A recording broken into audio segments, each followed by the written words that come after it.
30 जुलै आधी शेतकऱ्यांना कर्जमाफीची रक्कम दिली जाणार। कर्जमाफी संदर्भात कृषी मंत्री दत्तात्रय भरणे यांनी माहिती दिली आहे। 30 जूनला कर्जमाफी देण्याचं सरकारनं जाहीर केलं होतं। आता 30 जुलै आधी कर्जमाफीची रक्कम दिली जाईल असं कृषी मंत्र्यांनी सांगितलंय। शेतकरी इन्कम टॅक्स भरतात, हे मोठ्या शेतकऱ्यांसाठी ही कर्जमाफी नसल्यामुळं निश्चित प्रकारे इन्कम टॅक्सच्या बाबतीमध्ये यादी स्वतः मुख्यमंत्री देशाच्या अर्थमंत्री निर्मला सीतारामन साहेबांशी बोलल्या, मॅडमशी बोलल्या आणि त्यांनी आपल्याला परमिशन दिली। तेही आमच्याकडे लवकरच ती यादी आल्यानंतर की साधारणतः राज्याचे मुख्यमंत्री सांगितले की 30 जुलै पूर्वी त्याच्या अगोदर पहिल्या शेतकऱ्यांना कर्जमाफीची ही रक्कम ही दिली जाणार आहे। मुख्यमंत्री फडणवीसांनी शेतकऱ्यांसाठी सर्वात मोठी घोषणा केली आहे। शेतकऱ्यांचं थकीत वीज बिल सरकारनं आता माफ केलंय। कृषी पंपाचं तब्बल 48,000 कोटींचं वीज बिल सरकारनं माफ केलंय आणि त्यामुळे शेतकऱ्यांना आता सर्वात मोठा दिलासा मिळालाय।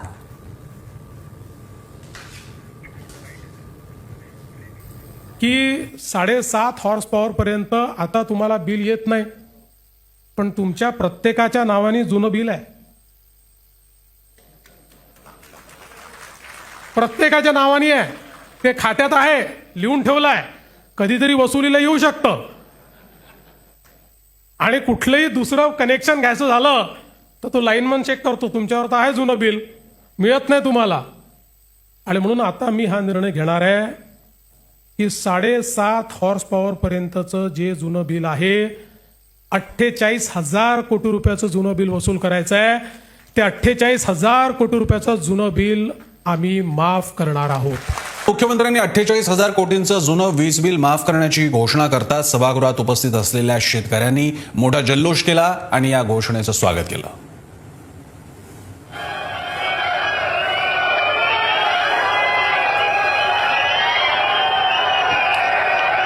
कर्जमाफी आणि त्याच्यावर मिळालेला हा एका अर्थाचा बोनस 48,000 कोटीची वीज बिल माफी यामुळे उपस्थित शेतकऱ्यांनी आनंद व्यक्त केला। वस्तुतः शेतकऱ्यांचा नेहमी आक्षेप वीज मंडळाकडे असतो की अनियमित वीज पुरवठा आणि यामुळे उत्पादनावरती शेती प्रक्रियेवर होणारा परिणाम, या तुलनेमध्ये किमान जे बिल त्यांच्या नावावरती आतापर्यंतचं बाकी होतं ते माफ झाल्यामुळे शेतकऱ्यांना हा मोठा दिलासा असणार आहे। खरंच एक राज्याला चांगल्या प्रकारचा मुख्यमंत्री आपल्याला मिळालाय। कुठे साहेब, मला माहित आहे चांगली माणसं 100% हे महाराष्ट्रामध्येच राहिली पाहिजे, इतकी चांगली माणसं आपल्याला आपल्या भविष्यासाठी राहिलाच पाहिजे। शेवटी आपलाच आपण लय विचार करून चालत नाही हो कुठे साहेब। अरे महाराष्ट्र आज मी म्हणत नाही, योग्य वेळी हा महाराष्ट्र खूप दिवसापासून दिल्लीच्या त्या तख्तापासून लांब आहे। कुठे साहेब आपण घरचं कर्ज म्हणून घरीच नाकावं कुठे साहेब। योग्य वेळी म्हटलं मी, योग्य वेळी ज्यावेळेस वेळ येईल त्यावेळेस मी तुम्हाला प्रामाणिकपणे सांगतो, आपण सगळेजण आज आपल्याला माहिती आहे की आपली आषाढी ही 25 तारखे, बरोबर आहे का तारीख? नाही माझी गडबड व्हायची। 25 तारखेला आषाढी आहे। आपण पांडुरंगाकडे एकच साकडं घालूया, आपण पांडुरंगाला एक विनंती करूया, योग्य वेळी आमच्या देवाभाऊला या देशाचं नेतृत्व करण्याची संधी मिळावी हे शेतकऱ्यांच्या वतीनं मी विनंती करतो। यावेळी सरसकट 2 लाखापर्यंत सगळ्यांना कर्जमाफी देऊ। यंदाच असं घडलं असेल की कर्जमाफीचा निर्णय कुठलीही निवडणूक डोळ्यासमोर नसताना घेण्यात आला। मागच्या निवडणुकीमध्ये आपल्या जाहीरनाम्यात शेतकऱ्यांना कर्जमाफी देण्याचं आश्वासन आपण दिलं होतं आणि त्यानंतर खूप चांगल्या पद्धतीनं संपूर्ण महाराष्ट्रामध्ये अभूतपूर्व अशा प्रकारचं यश आपल्याला मिळालं। त्यानंतर नगरपालिकेच्याही निवडणुका झाल्या, महानगरपालिकेच्याही झाल्या, जिल्हा परिषदेच्याही झाल्या।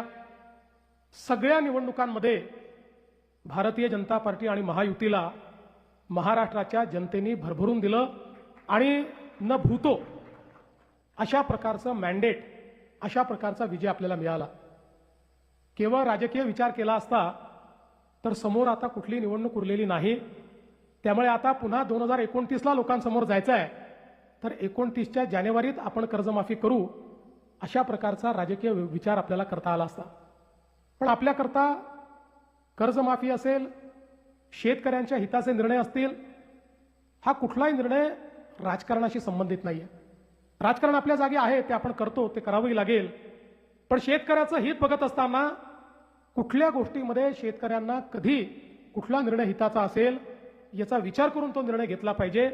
आणि म्हणून अनेक लोकांना असं वाटत होतं की सरकार निर्णय करणार नाही, आपण आंदोलनं करू, आपलं दुकान चालू राहील, आपल्याला प्रसिद्धी मिळत राहील.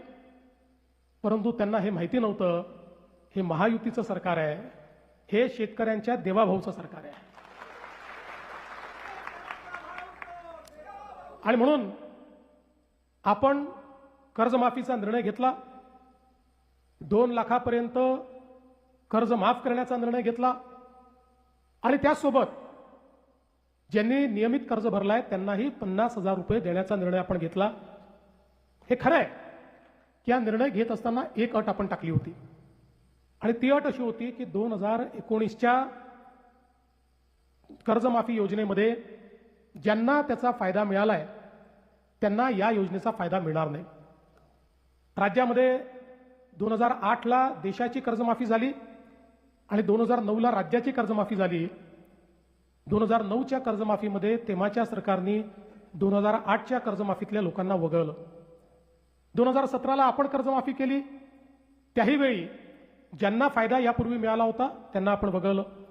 2019ला कर्जमाफी झाली. 19च्या कर्जमाफीमध्ये तेव्हाच्या सरकारने, मगाशी कुटे साहेबांनी सांगितलं की 2017ला ज्यांना कर्जमाफी मिळाली होती त्या सगळ्यांना वगळण्याचा निर्णय घेतला. याच्या पाठीमागचं कारण काय आहे?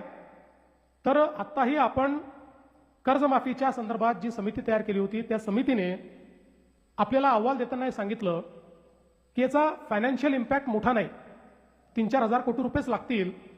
परंतु आपल्याकडची जी बँकिंग सिस्टीम आहे, बँकांची जी व्यवस्था आहे, जर कर्ज भरण्याची सवय ही सुटली, किंवा अनेक वेळा सवय सुटत नाही पण शेतकऱ्यांना असं वाटतं की आपण भरून टाकल्याने कर्जमाफी झाली तर आपल्याला काय मिळणार, आणि म्हणून या भीतीपोटी अनेक वेळा शेतकरी त्या ठिकाणी कर्ज भरत नाहीत आणि मग नंतर दोन्हीकडनं अडचणीत येतात. आणि म्हणून साधारणपणे लगतच्या कर्जमाफीतल्या लोकांना पुन्हा डिफॉल्ट झाला असेल तर कर्जमाफी देऊ नये अशा प्रकारचा निर्णय आपल्या समितीने दिला होता. तरीही ज्यावेळेस मी बघितलं की अशा प्रकारचे शेतकरी किती, तर लक्षात आलं की 12 लाख शेतकरी आहेत, ज्या 12 लाख शेतकऱ्यांना या योजनेचा लाभ मिळणार नाही. मग मी विचारलं की समजा आपण असं केलं, 50,000पर्यंत सरकारने द्यावे आणि वरचे त्यांनी द्यावे तर किती शेतकरी कव्हर होतात? होतात तर 12 लाख, पण त्यातले 6 लाख शेतकरी असे होते की ज्यांना 10-12 हजार रुपये भरले तरीही 50,000चा फायदा त्या ठिकाणी मिळत होता. आणि म्हणून दोन्ही गोष्टी त्यात होत होत्या, शेतकऱ्याला फायदाही मिळत होता आणि पुन्हा जो काही रिपोर्टमध्ये म्हटलं होतं की कर्ज भरण्याची प्रवृत्ती कमी होऊ नये या दृष्टीनं तुम्ही कारवाई करा, ती कारवाई देखील आपल्याला करता येत होती. आणि म्हणून त्या रिपोर्टच्या पलीकडे जाऊन आपण हा विचार केला की 50,000पर्यंत आपण द्यावं, आणि 1 लाखापर्यंत गेलं तर जवळपास या 12 लाखातले 9 लाख शेतकरी हे 10-12 हजार रुपये भरून त्या ठिकाणी पात्र होत होते. आणि म्हणून या दृष्टीने हा निर्णय घेतला होता. दुसरा निर्णय हा आपण चालू कर्ज आपल्या नागरिकांनी किंवा शेतकऱ्यांनी भरावं याकरता त्याची एक अट आपण लावली होती. आणि म्हणून अशा पद्धतीनं ही कर्जमाफी केल्यानंतर ज्यावेळी आमच्या रणधीरभाऊ सावरकरांसोबत आमचे महायुतीचे 3ही पक्षाचे सगळे आमदार, जवळपास 25-30 आमदार माझ्याकडे आले. आणि माझी सवय, मी सत्य नेहमी सांगतो, कारण आर्थिक शिस्तही असली पाहिजे. आणि म्हणून मी त्यांना समजावून सांगितलं की मला पैसे जास्त लागणार नाही, 4,000 कोटी लागणार आहेत, 36,000 कोटी दिले तर 40,000 द्यावे लागतील. पण आर्थिक शिस्त देखील आपल्याला लावली पाहिजे, कारण भविष्यात आपल्या जिल्हा बँका जर वाचवायच्या असतील तर कर्ज भरण्याची प्रवृत्ती वाढली पाहिजे, या दृष्टीनं घेतलेला निर्णय आहे. पण आलेल्या सगळ्या आमदारांनी मला त्या ठिकाणी सांगितलं की तुमचं आर्थिकदृष्ट्या कितीही बरोबर असेल तरी देखील हे जे शेतकरी बाहेर राहत आहेत त्या शेतकऱ्यांच्या मनामध्ये नेहमीच हे राहील की 56 लाखाला दिलं आणि आम्हाला मात्र सोडून दिलं. त्यामुळे तुम्ही हा निर्णय बदलवा. आणि मग त्या सगळ्यांचा आग्रह मला योग्य वाटला.